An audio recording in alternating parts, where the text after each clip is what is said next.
Saya mau tanya Ustaz, ketika sedang salat sir, asar dan zuhur, makmum sudah selesai membaca Al-Fatihah, kemudian apakah dia menunggu imam selesai membaca surah, ataukah kita juga membaca surah?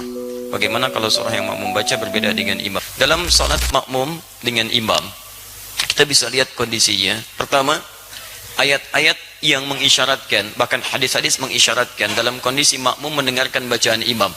Ya, di antaranya misalnya, "Idza quri'al Qur'anu fastami'u lahu wa ansitu la'allakum turhamun." Jika dibacakan Al-Quran, dibacakan, jadi ada fokus. Anda memang jadi objek untuk dibacakan Quran.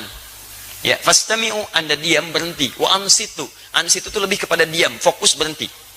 Misal, sedang ngobrol nih, saya bacakan misalnya, Anda objek bacaannya, maka Anda diam menyimak. Makanya ketika khutbah, kenapa diminta ansitu wasma'u? Karena Anda jadi objek dari khatib, diajak bicara. Kan tidak sopan saya ngajak kepada antum bicara dengan yang lain. Bikin forum dalam satu forum. Sama ketika Anda dibacakan pada Anda ayat Quran, Anda fokus melihat, mendengarkan, fokus dengar. Dan tidak ada fokus paling dalam kecuali saat sholat. Imam membacakan, mohon kepada Allah, dan bacaannya mewakili Anda. Makanya ketika diperdengarkan pada Anda diam, simak baik-baik. Ketika bacaan diperdengarkan kepada Anda, diam, simak baik-baik. Maka Nabi menyampaikan, "Innama ju'ilal imamu liyutamma bihi, fa qira'atul imam qira'atul ma'mum." Imam dijadikan untuk diikuti. Bacaan imam itu bisa mewakili bacaan makmum. Ketika Anda menyimak, mendengarkan. Nah, apa bagian yang disimak itu? Bacaan Quran. Dari sebagian yang disimak ini ada yang diikuti. Apa diantaranya? Al-Fatihah. Al-Fatihah. La salata liman lam yaqra bi Fatihatil kitab. Tidak sempurna salat seseorang ketika bisa baca Al-Fatihah, dia tinggalkan Al-Fatihahnya. Ini maksudnya dalam salat berjamaah. Imam baca Al-Fatihah, makmum punya peluang. Makanya mohon maaf, imam itu tolong beri kesempatan pada makmum untuk bisa setidaknya memiliki waktu jeda untuk bisa mengikuti bacaan imam dalam Fatihah. Anda bisa jedakan dalam setiap ayat. Misal, Alhamdulillahi Rabbil Alamin. Tidak sebentar. Makmum mengikuti dalam hatinya. Alhamdulillah Rabbil Alamin. Ar-Rahmanir Rahim. Antum ikuti misalnya. Bisa antum kalau baca hadar misal seperti dalam tarawih, Alhamdulillahi Rabbil Alamin, Ar-Rahmanir Rahim, Maliki Yaumiddin. Antum panjangkan itu, sambungkan sampai waladhdallin misal, antum jeda sebentar supaya makmum punya kesempatan untuk membaca Al-Fatihahnya. Batas paling minimal kata para ulama 3 ayat. Kalau antum baca dari Bismillah sampai Ar-Rahmanir Rahim. Kenapa boleh 3 ayat? Karena ayat terpendek dalam satu surah Al-Quran, surah terpendek di Quran adalah diukur dengan 3 ayat. Inna a'tainakal kautsar, fasalli lirabbika wanhar, inna syani'aka huwal abtar. Itu terpendek. Karena surah terpendek 3 ayat, maka setiap surah dipandang cukup ketika dibacakan 3 ayat dengan kadar yang sama dengan Al-Kautsar. Kalau Anda sudah Ar-Rahmanir Rahim, imam baca surah, Anda diam simak di sini. Dengarkan.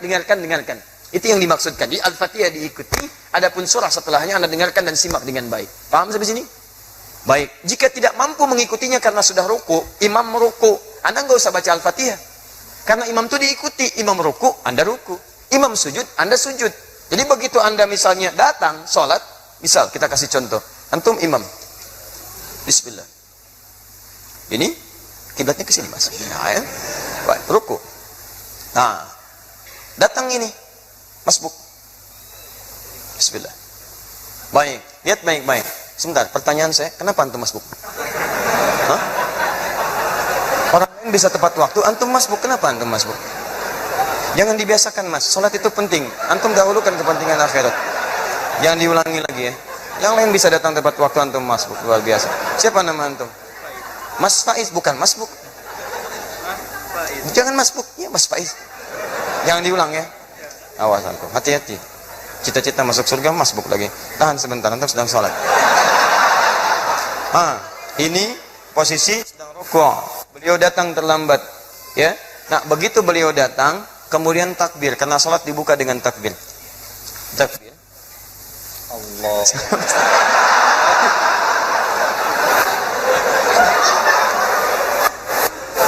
Sabar ya. Kalau dari ruku, i'tidal. Ya. Sami Allahu liman hamidah. Ya, sehat ya. Baik. Maju mas sedikit. Nah, antum takbir. Setelah antum takbir, antum langsung rukuk. Nah, tidak perlu baca Al-Fatihah lagi. Jadi langsung diikuti. Jadi begitu takbir, Allahu Akbar, langsung turun rukuk. Paham?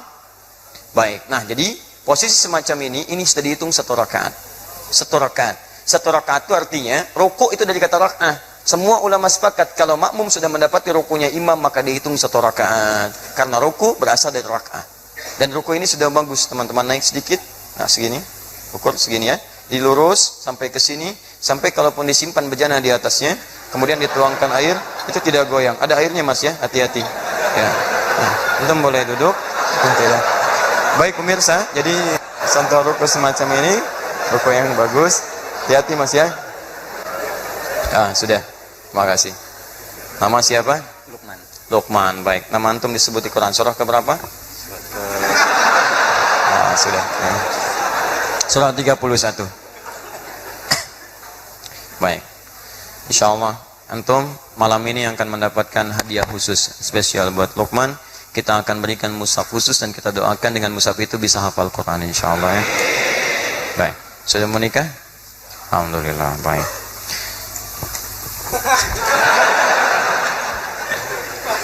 Faiz.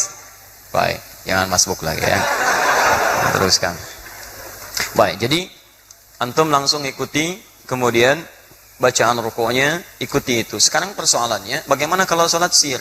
Karena bacaan imam tidak diperdengarkan kepada antum. Maka disinilah ulama berpendapat, satu mengatakan cukupkan dengan Al-Fatihah. Karena yang dimintakan Al-Fatihahnya. Maka antum bacakan Al-Fatihah, Al-Fatihah, Al-Fatihah. Jikapun belum imam kemudian turun, antum bisa mengulang Al-Fatihahnya. Yang kedua, ini saya lebih cenderung kepadanya. Karena ayat pertama diikat dengan hukum dibacakan, sedangkan sir itu tidak diperdengarkan kepada makmumnya. Maka dari itu setelah antum kemudian bacakan surah Al-Fatihah, antum bisa kemudian bacakan surah-surah yang sekiranya bisa menunggu imam sampai dengan dia ruku. Ustadz, bagaimana kalau bacaan makmum beda dengan imam? Tahu dari mana antum bisa sama dan beda? Kan imam nggak ngasih tahu karena nggak dibacakan kepada antum. Nggak bisa antum mau ruku, imam sama nggak bacaan? Ini sama antum sedang sholat. Ya? Di situ nggak ada masalah perbedaan itu sepanjang masih dalam rukun yang sama, nggak ada masalah. Sama dengan begini, antum mau turun sujud, imam pakai lutut, antum pakai telapak tangan, salah nggak? Tidak, karena posisinya sama-sama mau sujud dan diberikan kesempatan hal yang menggunakan perangkat bisa berbeda. Yang penting turun sujud. Jadi tidak harus imam pakai lutut, antum pakai lutut, tidak. Imam bisa pakai lutut, antum bisa pakai telapak tangan, bergantung pada kemudahan kita.